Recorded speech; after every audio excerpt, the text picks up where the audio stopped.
Ang lalaking ito ay pumunta dito sa tabing dagat upang magpalipas ng oras, malungkot na naglalakad-lakad mag-isa, wala rin ibang tao sa paligid. Taintim niyang pinagmasdan ang karagatan, tela mayroon mabigat siyang suliranin na hindi niya kayang lutisin, habang siya ay nakatingin sa karagatan, laking gulat niya at mayroong batang lalaki na parang nalulunod, sinagip niya agad ang batang ito, dinala niyo ito sa buhanginan, tarantang-taranta ang lalaki. Tela hindi niya alam kung anong gagawin niya sa bata. Wala rin siya makitang kasama ng bata. Nagkahalo ang kanyang kaba at baka kung anong magyar sa bata. Sa kabila ng mayroon siyang mabigat na suliranin ay nakadagdag pa sa kanya itong bata. Ngunit dahil sa kanyang kabutihan loob, ang lalaking ito ay sadyang matulungin.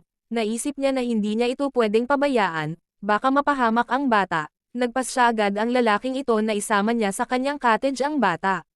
Habang sila ay naglalakad papunta sa kanyang cottage, may isang babaeng tumatakbong palapit sa kanila, ito pala ang ina ng bata. Malaking pasasalamat ng babae dito sa lalaking sumagip sa kanyang anak, tela panandalian nakalimutan ng lalaki ang kayang suliranin, dahil nakita niya ang mag-ina na parabang nagpaaya sa kanyang kalungkutan, inaalok ng lalaki ang mag-ina na sumama muna doon sa kanyang cottage, upang sila ay makapagmeryenda man lang, subalit, tumanggi ang ina ng bata. Nagpaalam na babalik na raw sila sa kanilang cottage, baka raw hinahanap na sila ng kanyang asawa, naglakad na palayo sa kanya ang mag-ina.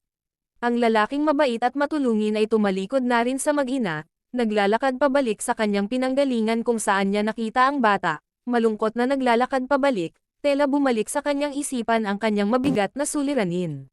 Dahil dito, nakaupo na lang sa tabi ng puno ang lalaki, tela nawawalan na nagpag-asang malutas niya ang kayang suliranin.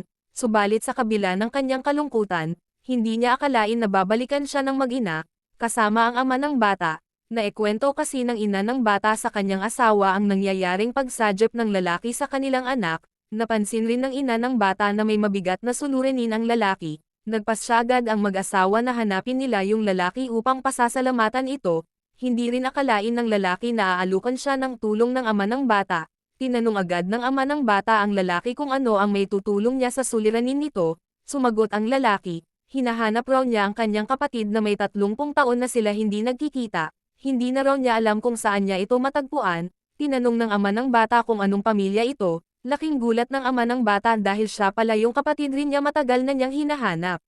Niyakap agad ng ama ng bata ang lalaki at nagpakilalang ako ang iyong kapatid na hinahanap mo. Laking gulat ng lalaki na sabihin ng ama ng bata na, ako ang may-ari nitong resort na ito, at ngayon natagpuan na kita, samahan mo ako at tayo ang magpapatakbo nito, sa ngayon masayang masaya na silang magkapatid, maraming salamat sa inyong panonood, huwag kalimutan mag-share, comment and subscribe, thank you so much and God bless you all.